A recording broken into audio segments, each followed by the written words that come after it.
Halo semua. Apa kabar untuk hari ini? Semoga harimu selalu menyenangkan ya bro. Selamat datang di channel YouTube saya. Tolong dibantu subscribe, like dan share ya, supaya saya terus semangat bikin kontennya. Wakakakak. Solen 4 chapter 857. Bab 857, jika hidup seperti saat kita pertama kali bertemu. Sakit kepala semakin parah, dan tubuh Pak Les gemetar tak terkendali. Di depan layar televisi, Nana duduk diam, bahkan tidak menyadari kapan air mata mulai mengalir di pipinya. Lagu tersebut menyampaikan kerinduan yang tak ada habisnya, berulang kali dan kuat menyentuh hati dan jiwanya. Kenangan sepertinya muncul kembali, dan sakit kepala pun datang bersamanya. Namun, sosok penyanyi di depannya perlahan-lahan muncul di benaknya. Dia melihat kilatan emas yang menjulang tinggi dan pantang menyerah. Tanpa sadar, dia mengepalkan tangannya, dan tubuhnya gemetar seperti Tuan Les. Bawa aku pergi, bawa aku pergi, bawa aku pergi, nyanyiannya seolah menangis dan bercerita, berliku-liku. Lan Xuanyu dan Bai Xiuxiu juga menatap kosong dengan air mata mengalir di mata indah Bai Xiuxiu. Dia tiba-tiba merasa bahwa pria di layar itu begitu familiar, dan semua kenangan yang terlupakan tampak semakin jelas. Lagu, Remembrance, telah berakhir. Waktu berlalu detik demi detik, tetapi puluhan ribu penonton tidak mendesak siapapun untuk pergi. Jiwa setiap orang bergetar, dan kerinduan terdalam akan orang yang mereka cintai di dalam hati mereka sepenuhnya tercurah pada saat ini. 10 menit, tepat 10 menit. 10 menit ini kemudian dikenal sebagai 10 menit dengan orang paling banyak menangis dalam sejarah Federasi Douluo. Gemetar tubuh Tuan Le berangsur-angsur mereda, dan sosoknya di atas panggung sedikit bergetar. Saat dia membuka matanya lagi, air mata masih mengalir di mata birunya. Maaf, aku kehilangan kendali. Dia sedikit membungkuk. Hingga saat ini, seluruh penonton terbangun dari kenangan mendalam mereka. Dalam sekejap, semua penonton secara spontan berdiri, dan sebuah suara terdengar, bergema di seluruh venue dan federasi. Bawa aku pergi, bawa aku pergi, bawa aku pergi. Suara tanah longsor dan tsunami dipenuhi isak tangis tercekat, penuh kerinduan terhadap orang-orang tercinta yang telah meninggal.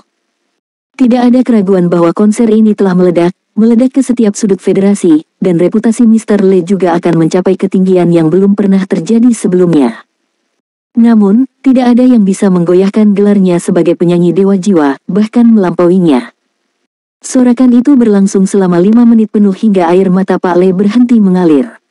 Dia mengangkat tangannya dan membuat gerakan pers virtual. Seluruh penonton terdiam, tapi tidak ada satu orang pun yang duduk. Mereka semua berdiri, menatap dewa nyanyian mereka.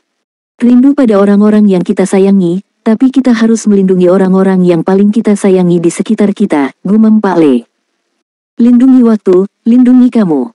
Lindungi waktu, lindungi Anda. Lindungi waktu, lindungi kamu. Suara tanah longsor dan tsunami kembali meletus karena mereka semua tahu lagu apa yang akan dinyanyikan Mr. Le selanjutnya. Begitu musik mulai diputar, semua sorakan tiba-tiba berhenti, dan tatapan semua orang dipenuhi dengan kesungguhan saat mereka memandangnya di atas panggung. Suara Tuan Le terdengar pelan. Menatap waktu, namun yang kita lihat adalah jiwa kita sendiri. Waktu berlalu, dan pikiran serta kesedihan yang tak terlukiskan tertinggal. Harapan pada waktunya seringkali datang tanpa diduga. Mungkin pandangan sekilas bisa menggoyahkan hati seseorang. Pada saat itu, sebuah panggilan akrab dari waktu ke waktu, membimbing saya untuk mencari harapan. Harapan telah tiba. Namun dengan sedikit rasa takut, ingin menyentuhnya, namun takut akan punahnya. Harapan telah tiba, membawa kegembiraan dan masa depan. Waktu yang singkat akan memberi harapan. Harapanku sudah tiba, mungkin aku tidak perlu tersesat lagi. Tapi saya tidak berani menyentuhnya, takut hancurnya harapan. Oh, semoga tepat waktu. Tolong tetaplah bersamaku, jangan tinggalkan aku, meskipun itu berarti aku tidak akan pernah benar-benar membukanya. Oh, semoga tepat waktu. Tolong beritahu saya, siapa kamu? Mengapa keakraban itu sepertinya berasal dari zaman kuno? Pandangannya lebih tegas dari sebelumnya. Jika dulu saat dia menyanyikan lagu ini, dia mungkin tidak tahu siapa yang ingin dia lindungi, tapi sekarang di saat ini, dia sepertinya sudah menjadi sangat jelas. Setiap liriknya seolah melambat, setidaknya begitulah yang dirasakan para penggemar. Namun kesedihan yang ditimbulkan oleh kerinduan mereka sebelumnya berangsur-angsur hilang, digantikan oleh tekad yang sama seperti Mr. Lee. Lindungi waktu, lindungi orang-orang yang masih berada di sisinya meski waktu telah berlalu, lindungi orang-orang terkasih, lindungi segala sesuatu yang seharusnya mereka lindungi. Lagu ini tentang waktu, dan tidak ada satupun kata melindungi yang disebutkan di keseluruhan lagu. Namun, lagu tersebut dipenuhi dengan harapan, semacam kerinduan akan waktu. Mengapa kita harus melindungi waktu? Itu karena kami ingin melindungi orang tersebut pada saat itu. Kesedihan memudar, hanya menyisakan kehangatan di hati kita. Para pecinta musik tanpa sadar saling berpelukan, sang ibu memeluk anaknya, dan semua orang berusaha keras untuk memeluk orang terpenting bagi mereka. Jika Remembrance diisi dengan kesedihan karena kehilangan, maka Protect Time, Protect You ini diisi dengan cinta terhadap waktu. Waktu sangat berharga, hargai waktu, hargai saat ini, hargai semua orang di sekitar Anda. Pada titik tertentu, Lan Xuanyu telah menarik Bai Xiuxiu ke dalam pelukannya, dan bantal di antara mereka kini berada dalam pelukan Bai Xiuxiu. Mungkin hanya di telinga Nana saja, perasaan lagu ini berbeda. Sebab dalam panggilan waktu di lagu itu ada getaran dan ketegangan. Dia takut menyentuh harapan. Apakah dia melindungi harapan, atau dia melindungi rasa takut di dalam hatinya? Lindungi waktu, lindungi Anda, ketika Anda menemukan orang yang benar-benar ingin Anda lindungi, mohon lindungi mereka dengan baik, suara Tuan Le sedikit serak. Dua lagu telah berlalu, dan baginya, itu sepertinya telah menghabiskan tenaganya. Dia membungkuk dalam-dalam kepada penonton di bawah, dan panggung perlahan turun ke ketinggian panggung aslinya. Lindungi waktu, lindungi Anda, lindungi waktu, lindungi Anda, lindungi waktu, lindungi Anda. Sorak-sorai yang begitu terorganisir, dan antusiasme para penggemar seakan menaikkan suhu seluruh venue. Hari ini, lagu yang dinyanyikan Mr. Lee berbeda. Untuk pertama kalinya mereka merasakan lagu-lagu Mr. Lee seolah-olah memiliki klimaks, sebuah akhir. Ya, mungkin ini adalah puncaknya. Dia bernyanyi dengan seluruh emosinya. Ini adalah penyanyi dewa jiwa yang sebenarnya. Naik turunnya emosi membuat setiap penonton merasakan dorongan benturan batin, kerinduan, perlindungan. Jadi, lagu apa yang akan dia nyanyikan selanjutnya? Mr. Lee berjalan ke depan panggung dan membungkuk dalam-dalam kepada penonton yang hadir. Tindakan ini membuat semua orang sedikit terkejut. Dalam pikiran mereka, penyanyi dewa jiwa mereka selalu menjadi sosok yang riang, seolah-olah tidak ada yang bisa membuatnya peduli. Namun hari ini, dia tampak menjadi sedikit berbeda, sama seperti suara nyanyiannya yang juga menjadi berbeda. Sambil menegakkan tubuhnya, Tuan Le berkata, "Pertama-tama, saya ingin meminta maaf kepada semua orang karena membuat Anda menunggu selama seminggu karena saya. Lalu, aku ingin meminta maaf lagi karena hari ini aku benar-benar hanya mempunyai kekuatan untuk menyanyikan 3 lagu. Jadi, lagu berikutnya adalah lagu terakhir hari ini, dan itu adalah lagu baru yang saya tulis. Saya harap Anda menyukainya. Hanya 3 lagu.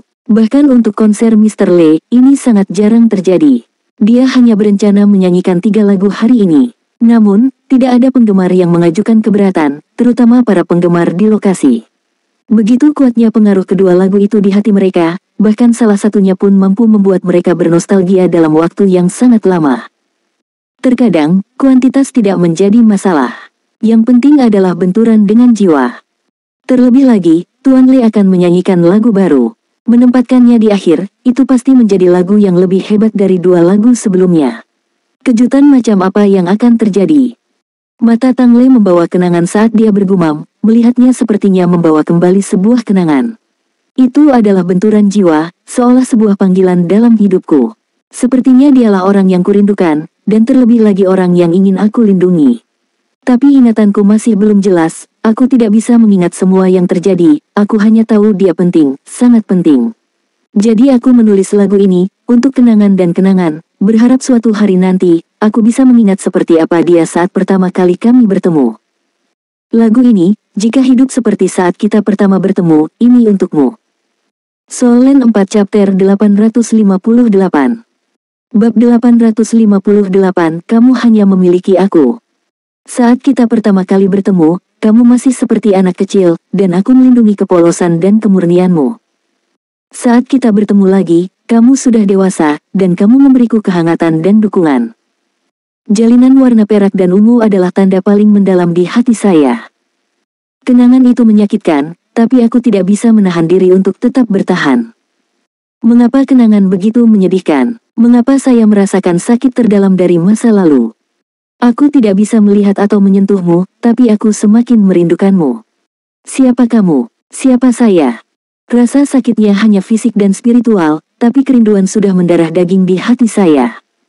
Dalam ingatanku yang mengakar, pandanganku perlahan-lahan menjadi jelas. Itu masih perpaduan perak dan ungu. Aku mengenalmu, dan meskipun itu selamanya, aku tidak bisa melupakannya. Saya tidak ingin melarikan diri lagi.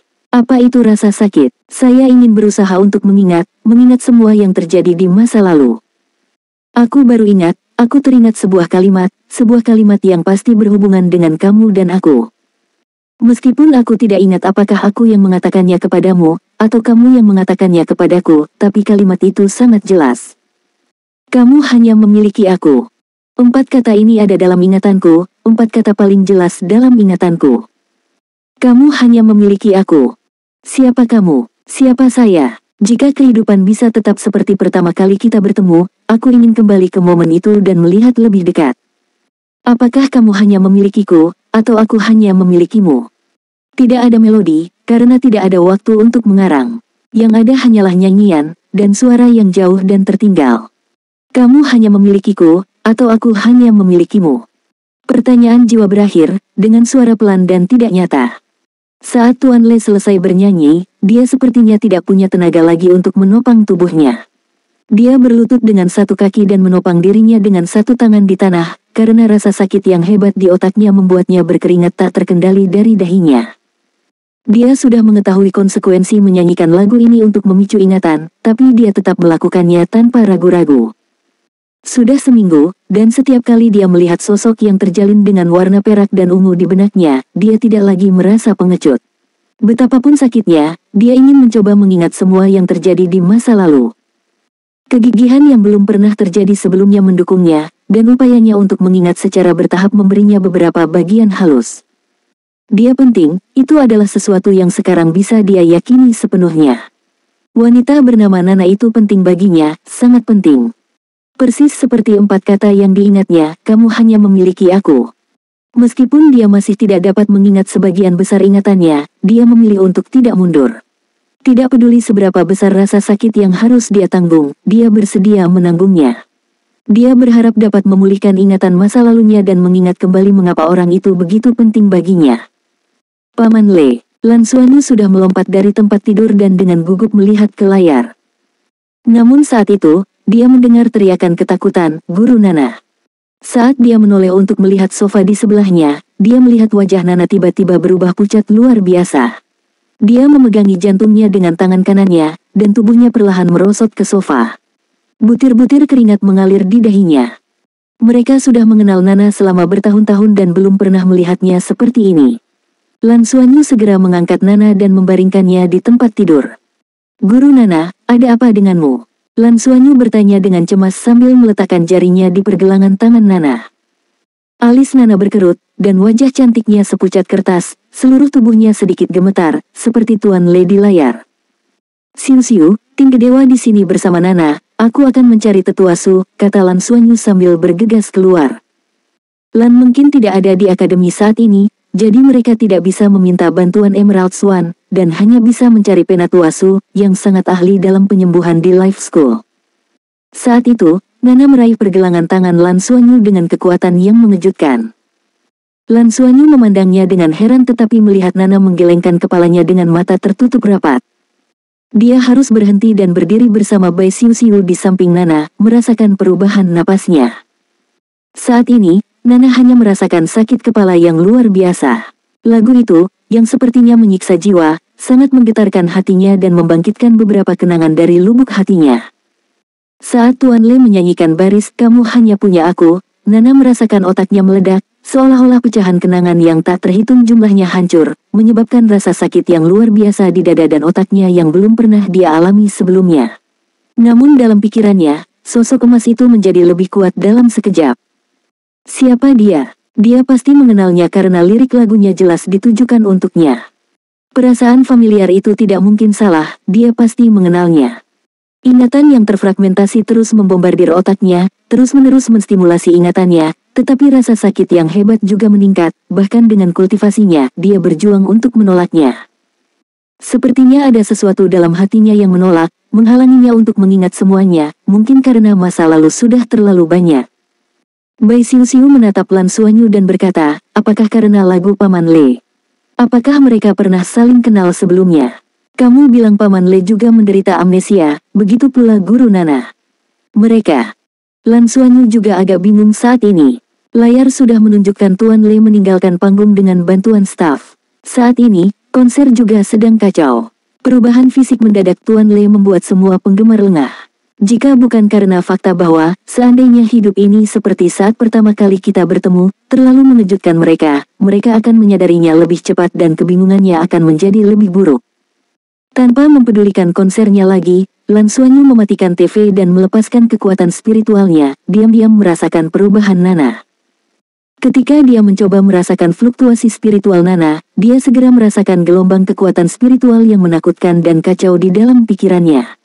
Begitu dia menyelidikinya, kekuatan spiritualnya hampir seketika terkoyak. Dia mengerang dan darah menetes dari hidung dan mulutnya. Merasakan rangsangan dari kekuatan spiritualnya, tubuh Nana bergetar. Gelombang spiritual yang kacau dengan cepat mereda, dan dia memegang tangan Lan Xuanyu dengan erat. Kemudian, napas Nana berangsur-angsur menjadi stabil, dan alisnya yang berkerut mulai mengendur, hanya memegang erat tangan Lan Xuanyu. Guru Nana, apakah kamu merasa lebih baik? Bai Xiuxiu bertanya dengan lembut.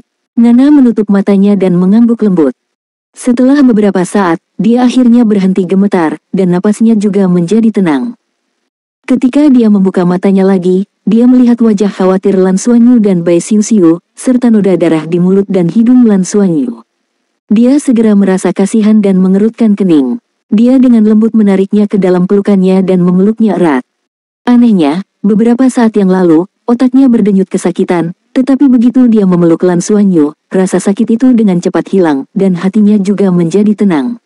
Seolah-olah dia telah menemukan tulang punggungnya. Bai Xiuxiu memperhatikan dari samping, mengedipkan matanya yang besar, dan agak bingung. Dia cemberut pada Lan Xuanyu, tidak tahu apakah dia cemburu karena Nana memeluknya atau cemburu karena dia dipeluk oleh Nana. Aku baik-baik saja sekarang. Nafas Nana akhirnya menjadi tenang sepenuhnya, dan dia melepaskan Lan Xuanyu dan duduk. Lan Xuanyu dengan hati-hati memegang tangannya, menatapnya, dan tidak berani bertanya lebih jauh karena takut memicu gejolak emosinya. Aku baik-baik saja, tapi sepertinya sesuatu yang tidak dapat kuingat sebelumnya telah terpicu. Dia menatap TV yang sudah dimatikan, seharusnya aku mengenalnya sebelumnya, kita pernah bertemu sebelumnya, ini sangat aneh. Siapa dia sebenarnya? Lan Xuanyu dengan cepat berkata, Nana, jangan pikirkan itu. Kamu membuatku takut sekarang, dan aku tidak ingin kamu menderita lagi. Anda dapat mengingatnya secara perlahan nanti. Nana mengangguk ringan, namun tanpa sadar lagu Mr. Le terus bergema di benaknya, dan saat lagu itu muncul, kepalanya mulai terasa sakit lagi. Dia dengan cepat menahan diri untuk tidak memikirkannya lagi. Solen 4 Chapter 859 Bab 859 Platform Kenaikan Roh. Xuanyu, Xiuxiu, aku akan kembali beristirahat selama beberapa hari. Saya perlu menyesuaikan diri. Kalian berdua fokus pada kultivasi kalian, dan jika kalian perlu meninggalkan planet ini untuk menjalankan misi, beritahu saya, Nana mengingatkan mereka. Oke, Lan Xuanyu dengan cepat mengangguk. Nana berdiri, membuka portal spasial, dan berbalik untuk melihat lebih dalam ke Lan Xuanyu. Dia ingin mengatakan sesuatu tetapi akhirnya tidak melakukannya. Dia melangkah keluar dan menghilang di portal luar angkasa. Di dalam kamar, hanya Lan Xuanyu dan Bai Xiuxiu yang saling memandang dengan bingung. Untuk sesaat, keduanya bingung. Apa yang terjadi dengan mereka? Bai Xiuxiu bertanya-tanya. Lan Xuanyu menghela nafas, saya menyesal memperkenalkan Nana kepada Paman Le. Mereka tampaknya sangat kesakitan karenanya. Bai Xiuxiu mengerutkan kening dan berkata, itu belum tentu buruk. Jika mereka benar-benar mengenal satu sama lain sebelumnya, mungkin itu bisa memicu ingatan mereka. Saat Paman Le ada, aku merasa ada yang tidak beres dengan mereka. Apa yang tidak dia katakan adalah bahwa dalam ingatannya sendiri, sosok Tuan Le juga perlahan-lahan menjadi jelas, dan sepertinya masa lalunya juga mengenalnya. Planet Duo Surgawi. Tang Le, ada apa? Apakah kamu baik-baik saja? Jangan menakutiku. Le Qingling dengan gugup berjongkok di samping Tuan Le. Saat ini, Tang Le sedang berbaring di sofa di area belakang panggung, tanpa kenyamanan dari Lan Xuanyu, hanya menahan sakit parah di kepalanya. Le Qingling sama cemasnya seperti semut di panci panas, tapi dia tidak punya cara untuk membantu. Dia selalu tahu bahwa Tang Le punya masalah sakit kepala. Namun kali ini serangannya terlalu parah. Untungnya, dia telah mengumumkan di konser sebelumnya bahwa dia hanya akan menyanyikan 3 lagu hari ini, jika tidak, akan lebih merepotkan. Meski begitu, konser hari ini pasti akan menjadi berita utama berita hiburan besok. Lebih penting lagi, ada rasa tidak nyaman di diri Le Qingling. Tampaknya Tang Le telah mengingat sesuatu, dan kenangan inilah yang menyebabkan dia kehilangan kendali atas emosinya hari ini. Emosi yang dibawakan oleh ketiga lagu tersebut tidak seperti yang pernah dia lihat sebelumnya. Pasti ada sesuatu yang terjadi selama perjalanan kembali ke ibu planet yang membuatnya seperti ini. Apakah itu anak itu? Tidak, dia sudah sering melihat anak itu sebelumnya dan dia tidak pernah seperti ini. Terlebih lagi, dari liriknya, samar-samar dia bisa mendengar bahwa itu sepertinya berhubungan dengan seorang wanita, dan seorang wanita yang penting baginya. Perasaan yang tak bisa dijelaskan menyebar ke seluruh hatinya, dan Le Qingling merasa ada sesuatu yang tersangkut di dadanya. Butuh waktu lebih dari 1 jam agar kondisi Tang Le berangsur membaik. Le Qingling memberinya air. Apakah kamu baik-baik saja? Tang Yue menggelengkan kepalanya dengan lembut. Qingling, tolong jadwalkan ulang konser yang akan datang untukku. Tubuhku terasa agak tidak enak akhir-akhir ini. Setelah pembatasan di planet asal kita dicabut, kita dapat mengadakan konser di sana. Baiklah, aku akan mengurusnya. Jangan bicara untuk saat ini, istirahatlah dengan baik. Kami tidak terburu-buru untuk pergi. Kami akan menunggu sampai kamu pulih, Qingling meyakinkan. Tang Le menatapnya dengan ekspresi rumit. Qingling, aku sedikit lelah. Qingling buru-buru berkata, jika kamu lelah, cepat istirahat. Tidak apa-apa untuk istirahat sebentar. Aku akan menangani semuanya. Tidak ada yang bisa memaksamu. Kami berada di bawah kontrak bebas sekarang, dan Anda adalah bos Anda sendiri. Anda memutuskan bagaimana segala sesuatunya diatur.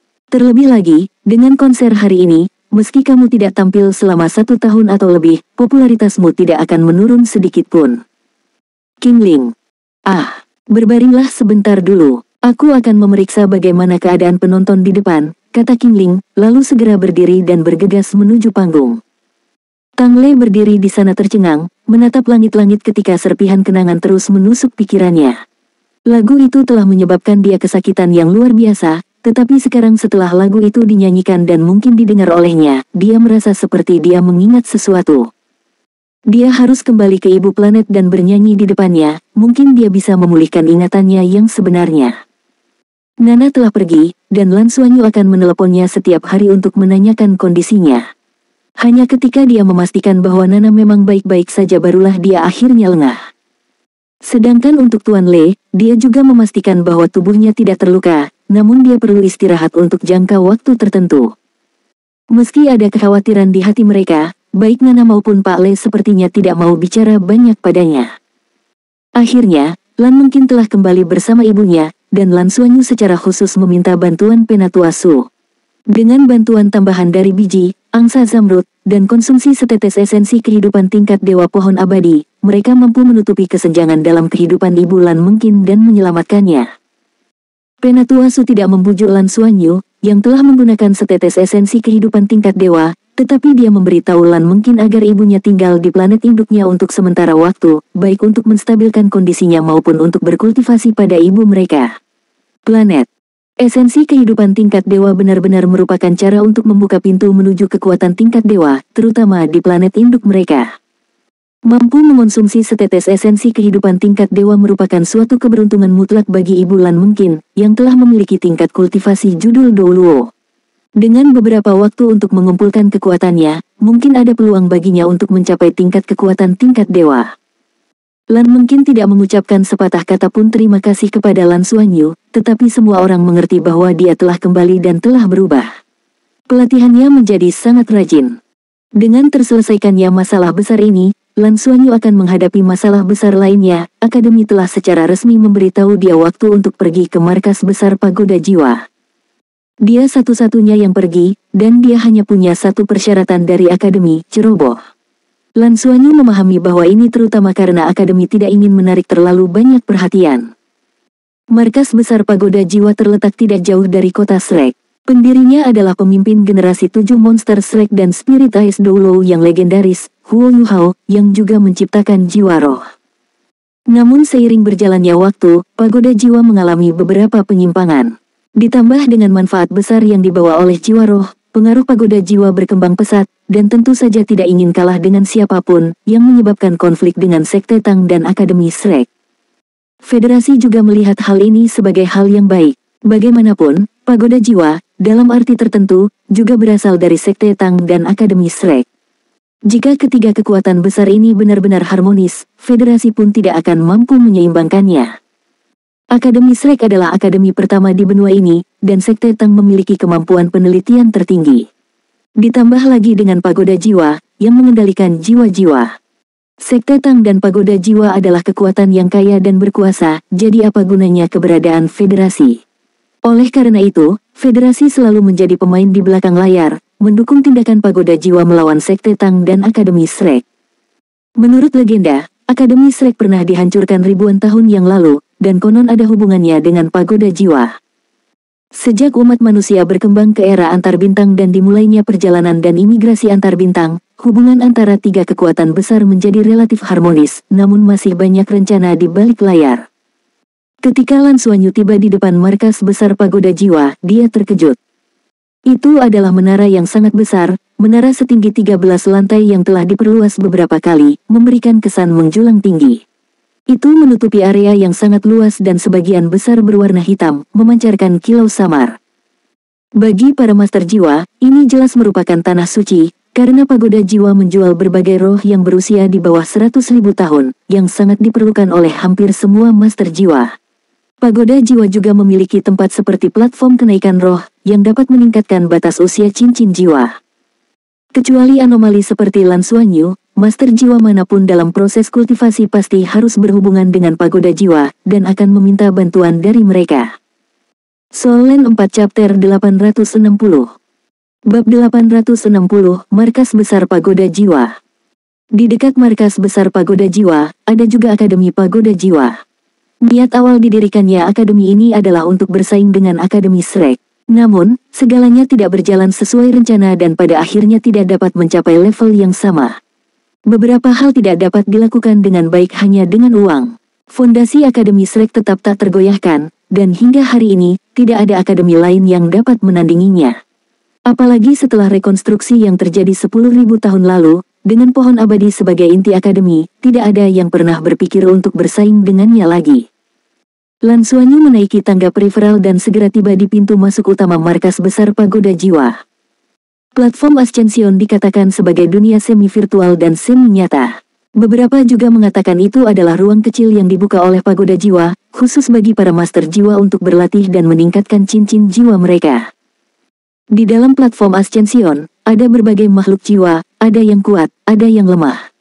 Setelah makhluk jiwa ini dibunuh, mereka dapat menghasilkan energi yang dapat memelihara cincin jiwa. Dua sumber pendapatan utama Pagoda Jiwa adalah penjualan roh jiwa buatan dan peningkatan cincin jiwa melalui platform kenaikan. Semua cabang memiliki setidaknya satu platform Ascension dasar, terutama untuk digunakan oleh master jiwa dengan tingkat kultivasi 3 cincin atau lebih rendah. Di beberapa kota besar, terdapat platform kenaikan tingkat menengah, yang disediakan untuk digunakan oleh para master jiwa di bawah level orang suci jiwa. Sedangkan untuk platform kenaikan tingkat lanjut, sebenarnya hanya ada satu di seluruh Pagoda Jiwa, yang terletak di markas besar Pagoda Jiwa. Itu tersedia untuk digunakan oleh master jiwa dengan tingkat kultivasi setidaknya 7 cincin dan di bawah peringkat dewa. Kuota untuk mengakses Advance Ascension platform sangat langka, dan harganya sangat mahal. Bahkan di pelelangan, hal itu jarang terlihat. Sebagian besar kuota hanya untuk penggunaan internal dan tidak dijual secara eksternal, karena ini adalah sumber daya inti Pagoda Jiwa. Beberapa master jiwa yang kuat bahkan memilih untuk berkompromi dan menjadi bagian dari Pagoda Jiwa untuk memasuki platform kenaikan tingkat lanjut, sehingga memiliki fungsi perekrutan juga. Kali ini, tujuan Lan Xuanyu adalah Advanced Ascension Platform. Berjalan ke markas besar Pagoda Jiwa, bisa dikatakan penuh sesak. Dibandingkan dengan planet lain, manusia di planet induk lebih beruntung. Energi kehidupan yang melimpah memungkinkan orang memiliki peluang lebih besar untuk membangkitkan jiwa bela diri mereka ketika mereka berusia 6 tahun. Oleh karena itu, secara alami terdapat permintaan yang lebih besar terhadap roh jiwa. Ini juga pertama kalinya Lan Xuanyu berada di markas besar Pagoda Jiwa. Dia tidak bisa menahan diri untuk tidak melihat sekeliling dengan rasa ingin tahu. Ada banyak area di lobi ini, di antaranya yang paling penting adalah area penjualan roh jiwa, dan ada juga usulan beberapa tindakan preferensial. Ada area untuk membeli roh jiwa tingkat rendah, dan bahkan terasa seperti supermarket. Sayangnya, dia tidak terlalu membutuhkannya, meski kelihatannya cukup menarik. Aula besar itu didekorasi dengan gaya antik, terutama mural warna-warni di langit-langit, yang sangat menarik perhatian. Mural tersebut menggambarkan kisah seorang pemuda dengan pupil vertikal di keningnya melawan naga hitam. Bukankah naga hitam itu adalah raja dari makhluk jiwa, naga hitam bermata emas, di Tian? Dan pemuda itu, tanpa diragukan lagi, adalah pendiri Spirit Pagoda, Spirit Ice Douluo Hu Yu Hao. Ini adalah kisah Spirit Ice Douluo yang menantang Dewa Binatang saat itu. Di sisi Dewa Binatang, ada makhluk jiwa yang tak terhitung jumlahnya di belakangnya, sementara Spirit Ice Douluo memiliki 6 roh jiwa besar di sisinya. Meski hanya berupa mural, namun tetap membuat hati masyarakat mendambakannya. Karena aula terlalu ramai dan tidak ada anggota staf yang berinisiatif untuk menyambut Lan Xuanyu, dia melihat sekeliling dan memeriksa waktu pada komunikator jiwa di pergelangan tangannya. Kemudian, dia berjalan ke area yang relatif tidak terlalu ramai dan menemukan seorang anggota staf mengenakan seragam Pagoda Jiwa. Maaf, bagaimana cara saya mencapai Advanced Ascension Platform? Lan Xuanyu bertanya. Anggota stafnya adalah seorang pria muda yang tampak berusia 20-an. Ketika dia mendengar pertanyaan Lan Xuanyu tentang Advanced Ascension Platform, dia tidak bisa tidak menilai dia. Di matanya, Lan Xuanyu juga seorang pemuda jangkung dan lurus yang tampak berusia sekitar 27 atau 28 tahun, dengan penampilan biasa dan tidak ada yang istimewa dari dirinya. Dia memiliki senyum lembut di wajahnya. Bolehkah saya bertanya apakah Anda memiliki surat undangan untuk Advanced Ascension Platform? Anggota staf dengan cepat bertanya dengan hormat. Mereka yang bisa memasuki Advanced Ascension Platform semuanya adalah orang-orang hebat. Lan Xuanyu mengangguk dan menyerahkan kartu merah yang diberi stempel panas. Setelah melihat kartu itu, pemuda itu menjadi lebih hormat, dengan cepat melihatnya sekilas sebelum mengembalikannya ke Lan Xuanyu dan berkata, silakan ikuti saya. Untuk kunjungan ke platform kenaikan roh tingkat lanjut ini, Lan Xuanyu tidak dapat mengungkapkan penampilan aslinya, seperti yang diminta oleh akademi. Awalnya, akademi akan memiliki guru khusus yang memberinya penyamaran, tetapi Lan Xuanyu tidak membutuhkannya sama sekali. Lagi pula dia punya binatang pencari harta karun. Itu adalah yang paling ahli dalam ilusi, master ilusi tingkat dewa. Jadi hanya dengan ilusi kecil, Lan Xuanyu telah berubah menjadi penampilannya saat ini. Dia mengikuti pekerja itu ke lift samping dan, saat masuk, merasakan lift turun. Beberapa saat kemudian, pintu lift terbuka, dan staf membawanya ke lift lain. Ini terjadi 3 kali, dan setelah mengganti elevator 3 kali, ketika dia keluar dari gerbang, hampir tidak ada orang di luar. Ketika dia menaiki lift terakhir, bahkan lift tersebut mengharuskan dia untuk menggesek surat undangan ke platform kenaikan roh tingkat lanjut yang dia pegang di tangannya. Ini adalah ruang logam, dan bau logam yang familiar membuat Lan Xuanyu sangat nyaman.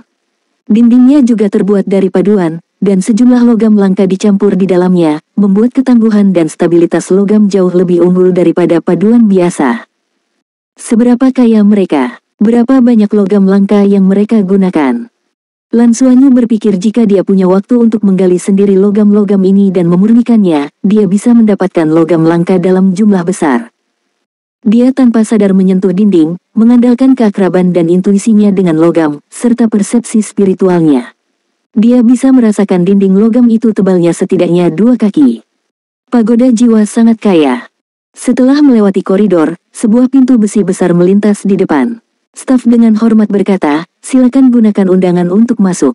Saya hanya dapat mengirim Anda ke sini, dan akan ada staf di dalam untuk menerima Anda. Oke, terima kasih. Lan Xuanyu mengangguk padanya dan berjalan ke pintu, menggesekkan kartu merah di tangannya ke slot kartu di sebelah pintu. Bip terdengar pelan, dan pintu besi itu terbuka tanpa suara, memperlihatkan dunia di dalamnya. Saat dia berjalan ke pintu besi, seorang anggota staf wanita dari Pagoda Jiwa segera menyambutnya. Seragamnya berbeda dari anggota staf sebelumnya, tapi jelas tingkatnya lebih tinggi dan terlihat seperti pakaian tempur.